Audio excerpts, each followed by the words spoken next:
Jake, a barber who is fighting to maintain his tiny business, never imagined that a simple act of generosity would transform his life. When he offered a homeless man a free haircut, he had no idea that this simple act on a gloomy afternoon would start a series of things he never would have thought of. The mayor of the town showed up a few minutes later, causing a change that would change Jake's future for all time. Welcome to Mystic Tales, everyone. I'm thrilled to present a brand new tale today. Jake had always enjoyed the small things in life. He operated a little barbershop on Main Street, directly across from the neighborhood park. His father had been the owner of the store, and for Jake had been serving the same devoted clients for years. However, things were difficult. The town had seen better days, and a lot of individuals were having financial difficulties. Jake, too, felt the squeeze. The pace of business was slow, and he even questioned whether he could even keep the lights on in his shop because of the empty chairs. A man entered Jake's store one chilly, rainy afternoon. His clothing was ragged and old. His eyes conveyed hardship, and his face was concealed by a coarse beard. The man paused close to the door, seemingly uncertain of his position in such a setting. Jake raised his head from his seat. He said, "Come on in," with a warm smile. The man entered carefully, as though he was afraid of being turned away. The man's voice was low and weary as he said, "How much for a haircut?" This man had seen better days, and Jake could see it. His intuition told him that he most likely had little, if there is any, money. But Jake was moved by the man's weathered face for some reason. "A quiet, don't worry about it," Jake said. "This one's on the house." He seems taken aback. He started to argue, but Jake waved him away. Everyone is worthy of feeling good about oneself, even if just momentarily. Jake got to work after the man eventually sat down in the chair. When he trimmed the tangled hair, he saw a slight brightening of the man's eyes. There was a time of silent tranquility, interrupted only by the soft cut of scissors. The man nearly had a completely different appearance by the time Jake was finished. The man said, "Thank you," in an emotionally charged voice. I don't know how to repay you." Jake gave a head shake. "You don't have to. Just take care of yourself." With a nod, the man ventured out onto the wet street. Jake saw him vanish into the mists, experiencing an odd feeling of peace. He had no idea that one act of generosity would quickly trigger a chain of events that would fundamentally alter everything. As usual, the remainder of that day went by in silence. A couple of regulars arrived for a haircut. While working, Jake engaged in casual talk, but his thoughts kept returning to the man who had walked outside in the rain.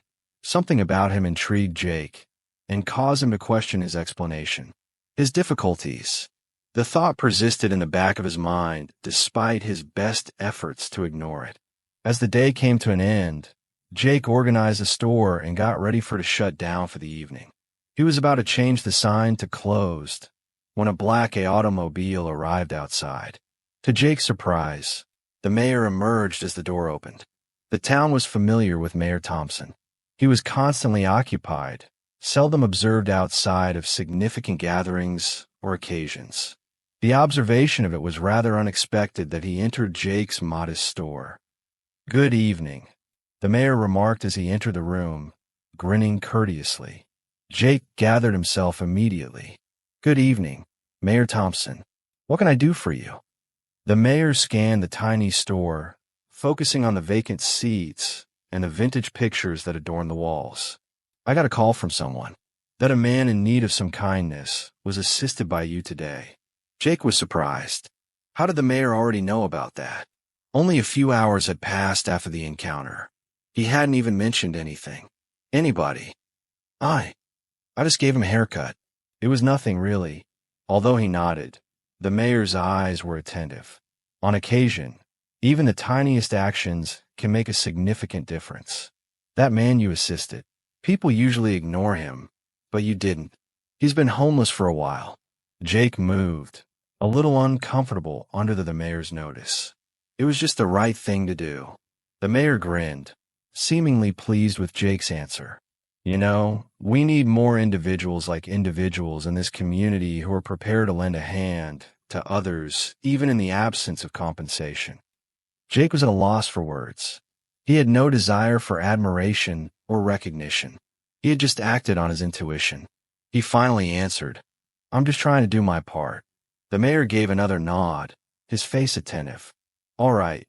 Kindness has a way of finding its way back to you when you least expect it. You never know what can occur, so be prepared. Jake, keep an eye on everything." The mayor waved briefly before leaving the store, and the black sedan drove off into the evening. For a while, Jake just stood there looking out at the deserted street. His thoughts were racing with inquiries. The mayor had arrived, but why? What did he mean when he said that kindness coming back? Jake locked the door behind him and switched off the lights. He had a nagging suspicion that something was going to change. Something significant. The days that followed were incident-free. Jake went back to his regular schedule, trimming hair for the few clients that continued to visit. However, the odd visit from he stayed with the mayor. He repeatedly played back their exchange in his head, pondering the cause of it. Was there more going on here? Or was it just a casual stop? While Jake was mopping the floor one afternoon, his shop door creaked open once again. He raised his head, anticipating another typical. However, the homeless man from earlier was there. He appeared cleaner this time, more cohesive. He looked completely different, with his hair still styled from the haircut. Jake smiled and said, "Hey there. It's nice to see you again." The man stood clumsily close to the entryway and nodded. I wanted to express my gratitude to you once again. That hairstyle, it was incredibly beneficial to me. Not want to make a big deal out of it." Jake waved it off. "Take care of it. I'm happy it did. How are things going for you?" After hesitating, the man moved deeper inside the store. "It's better, in fact. I ended myself at a shelter while strolling around the town after you cut my hair. They provided me with a temporary residence and, well, since then, things have been getting better." A feeling of warmth swept through Jake. He didn't frequently get to witness the power of such a simple gesture. Sincerely, he said, "I'm very glad to hear that. You deserve a new beginning." The man grinned, but then his face became grave. He took his hand out of his pocket and took out a tiny envelope. "Really? Something that I must give you." Jake scowled with confusion. "What is this?" The man's hand was shaking a little as he held out the packet. "Just crack it open. I didn't give it to you. Someone else wanted it." After some hesitation, Jake accepted the envelope. He discovered a nicely folded note inside, accompanied by a check. When he saw the sum written on it, his eyes grew wide. It was a substantial amount of money, more than Jake had ever seen before. The note was brief, consisting of only a few lines written on the page. "Your generosity was not overlooked. Take this as a thank you gift for your kindness for a person in need. Keep up the excellent work in the world." No signature or indication of the sender was present. Jake was standing there, astonished, the check quivering in his grasp. The man said, "I'm not sure who it's from either. Whoever it is, though, they desired for you to possess it." Jake, still processing, glanced up at the man. What was taking place? This is excessive. This is unacceptable to me." The man gave a small smile. "I believe you were intended to possess it, in the same way that I was supposed to visit your store that day." Jake was at a loss for words. The packet he was holding felt heavier than anything else ever held. This was more than just money. It was a gift that changed lives. Days of the mayor's remarks, the words, "Kindness has a way of coming back to you when you least expect it," reverberated in his memory. Jake yelled out as the man turned to go. "Hold on. Who sent this, in your opinion?" With his back facing Jake, the man hesitated at the entrance. "I'm not sure," he said, his tone silent. "However, it can be someone who thinks that second chances are possible, similar to what you offered me." The man then stepped outside into the afternoon light, leaving Jake to stand by himself in his store, facing a destiny he never anticipated. Jake's thoughts were racing as he sat down, still holding the check. Who was it possible to send this? The unexpected return of the homeless man, the mayor's visit, and now this. All of the fragments seemed to be missing pieces of a puzzle. Jake remained dazed for the remainder of the day. He made an effort to follow his usual schedule, but he was troubled by the prospect of the money. This wasn't merely a little token of gratitude. It was sufficient to settle his bills and maintain the store, operating for many years. He might replace the worn-out furniture, repair the leaky roof, even grow the company. Despite his desire to accept the gift, he had some reservations. When Jake shut down the store that night, he was still engrossed in idea. A recognizable voice cried out to him as he bolted the door and turned to go. Jake. Mayor Thompson was standing on the sidewalk when he turned around, his pockets with his hands. Jake wasn't certain whether the mayor had arrived by accident or maybe this was just another one of those odd, purposeful meetings. Good to see you again, Mayor, Jake responded, trying to make a grin. The mayor nodded. I hear you've had quite an eventful few days. Uncertain of the mayor's level of knowledge, Jake arched an eyebrow. You could say that. Mayor Thompson moved in closer. His face was serene but inquisitive. That man you helped. Did he come back to see you? Jake gave a slow nod. He reached inside and said, yeah, he came back. And he brought me this. Retrieved the envelope containing the check from his pocket and presented it to the mayor. The mayor took a quick look at it and narrowed his eyes as he recognized what it was. Ah, he said, as though everything now made sense. So, you've received your reward. Jake blinked, startled. You knew about this. The mayor's eyes sparkled as he shrugged slightly. Let's just state people in this town take attention of things. So, I had a hunch that something similar may occur. Jake, when someone does something nice, sometimes that good comes back to you in unexpected ways. Still feeling overwhelmed, Jake shook his head. However, I have no idea who submitted it, but this is excessive. Mayor Thompson grinned. Does it make a difference? What matters is that you received a chance, an opportunity to do more.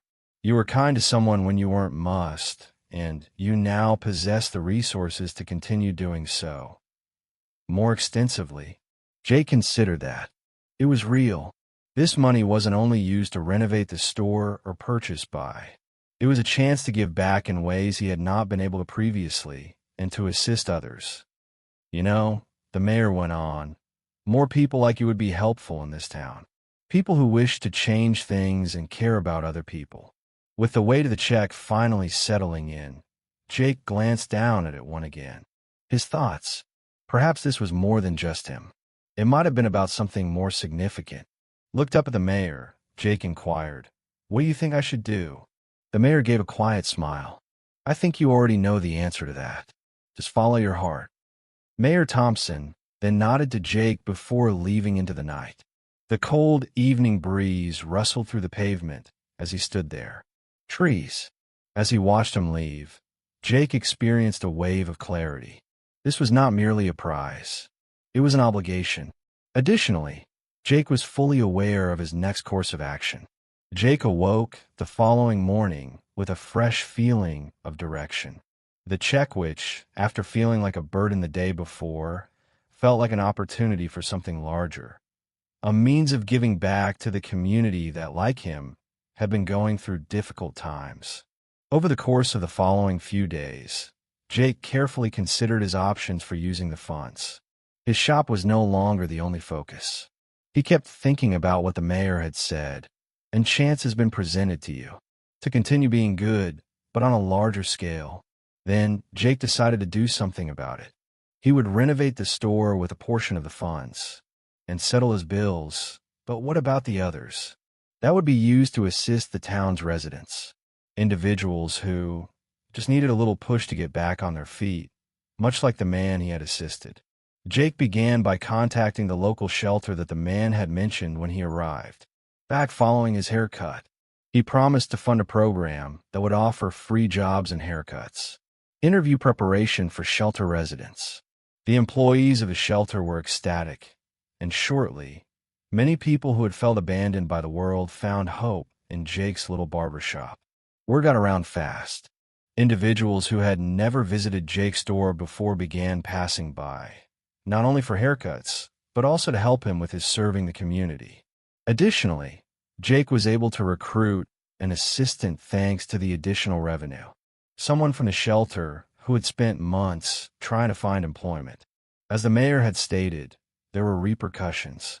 Jake's modest deed of generosity had resulted in something considerably more significant that was altering people's lives. Jake watched fresh faces walk by every day into his store. Others who, like him, were beginning to believe in second chances. As Jake was completing a haircut for one of his regulars one afternoon, the shop's door opened once more. Jake raised his head, and there he was, the same destitute man who had entered that wet afternoon weeks ago. However, he appeared entirely different this time. He had a clean beard, wearing a sharp suit, and his posture exuded a confidence that had not been there previously. "Jake," said the man with a smile, "I wanted to stop by and say thank you." Startled but happy to see him, Jake set down his scissors. "You don't possess to express gratitude," he stated. "You did all the hard work. I just gave you a haircut." The man shook his head and laughed. "It went beyond that. When no one else would, you gave me a chance, and that was crucial. I got a job, by the way. A good one. I'm back on my feet," he said after pausing. "And it all stems from the day I entered your store." Jake grinned as his chest warmed up. "I'm really happy for you. You deserve it." The man surveyed the store, taking in the bustle, the fresh faces, and Jake's modifications. "Looks like you've been doing pretty well yourself." Jake gave a nod. "Indeed, things have been improving. However, it's not only I wanted to give others the same opportunity you had, so I stopped caring about myself." The man's gaze grew softer. "You're a good man, Jake. This town is lucky to have you." After shaking hands, Jake had a great sense of accomplishment as the man left the store. This went beyond a simple haircut. It concerned how that small deed of kindness had developed into a place where second chances were conceivable and where people looked out for one another. Jake's barbershop became into more than just a location as the weeks stretched into months. For hairstyles, it evolved into a representation of hope and a reminder that even a tiny act of kindness can alter the trajectory of someone's life. Jake, who had previously been concerned with maintaining now that his store was open, he possessed something much more important than cash. He had a plan.